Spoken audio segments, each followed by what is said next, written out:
Fala pessoal, tudo bem? Professor Douglas aqui.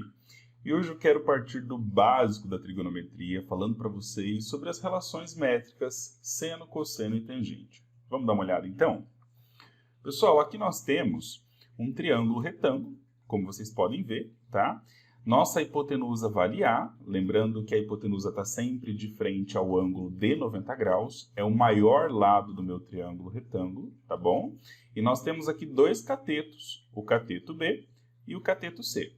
E eu marquei aqui dois ângulos também, fora o 90 graus, que é o ângulo alfa e o ângulo beta, ok? Bom, o que nós sabemos até então? Nós sabemos que a soma dos ângulos internos de qualquer triângulo é 180 graus.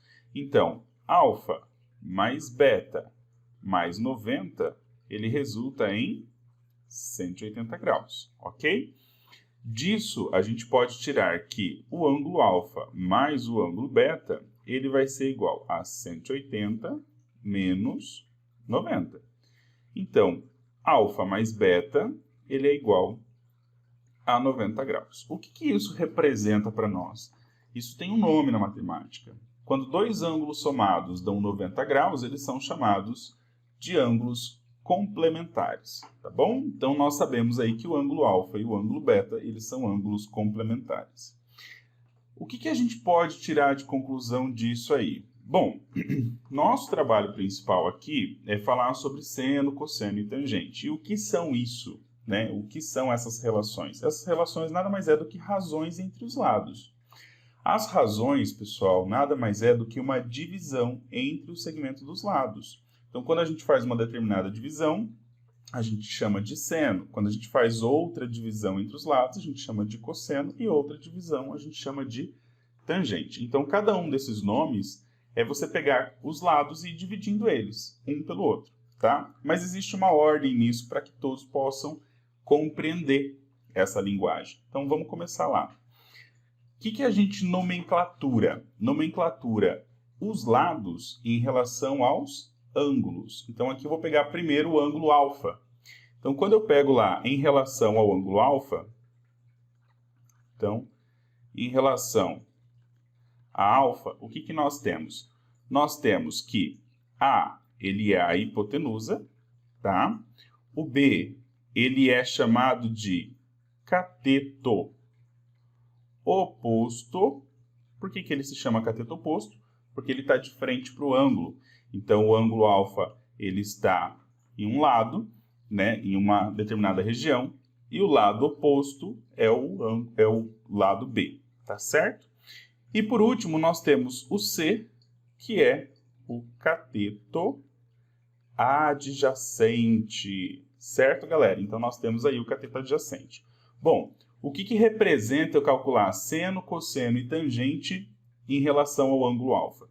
Então, em relação ainda ao ângulo alfa, nós temos que seno de alfa, ele é o cateto oposto, então a gente vai chamar de CO, dividido pela hipotenusa, que eu vou determinar aqui pela letra H. Então, seno de alfa, ele é igual a B sobre A, tá bom? Então, essa é a primeira relação que nós temos aí com o ângulo alfa, tá bom?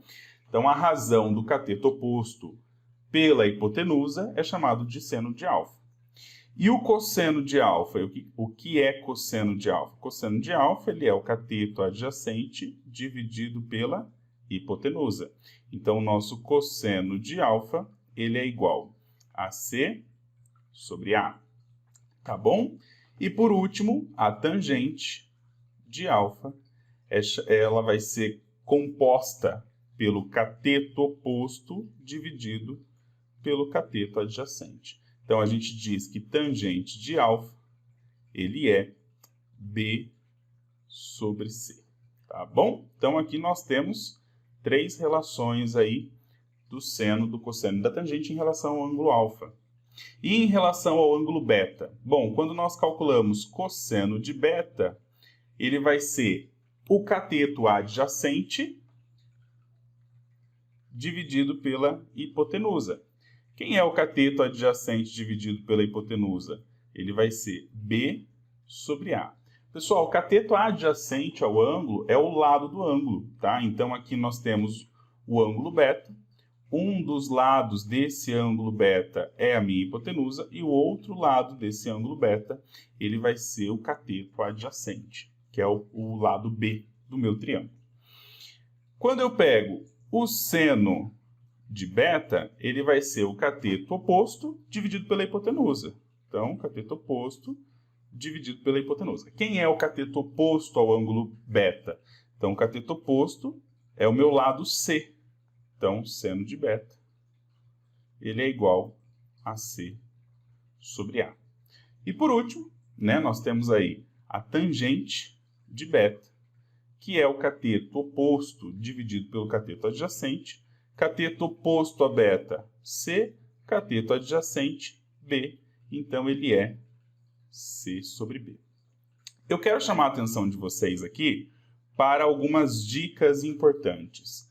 Dá uma olhadinha no seno de alfa e dá uma olhadinha no cosseno de beta, tá? Eles são exatamente a mesma razão. Por que que isso acontece?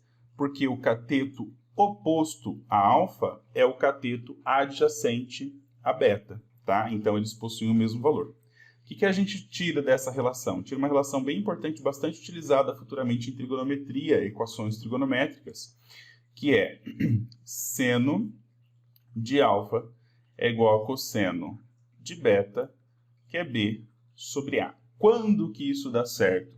Quando dois ângulos são complementares. Por isso que no início da aula eu falei aqui sobre os ângulos complementares. Então, quando isso ocorre? Quando os meus ângulos eles são complementares. Então, isto ocorre pois alfa mais beta é igual a 90 graus. Tá bom? Então, fica a dica aí para vocês. Outra coisa importante aí para mostrar para vocês é a relação que existe da tangente. Porque a tangente do ângulo alfa, por exemplo, ela pode ser reescrita como sendo seno de alfa sobre cosseno de alfa, tá? Observem vocês que seno de alfa, ele é B sobre A. E o cosseno de alfa, ele é C sobre A. Como faz para resolver quando nós temos fração sobre fração? Então, você repete a primeira fração, que é o B sobre A, e multiplica pelo inverso da segunda fração, que é A sobre C. Então, aqui nós temos que a tangente de alfa, ela também pode ser reescrita como B sobre C. A gente já tinha visto isso anteriormente ali. Então, a tangente sempre pode ser escrita como sendo a razão de seno pelo cosseno do mesmo ângulo, tá bom? Então, seria isso aqui para a aula de hoje. Agradeço a atenção de vocês. Estão gostando? Curta, comenta, compartilha aí com a sala toda de vocês, tá bom? Um abraço e até mais. Tchau!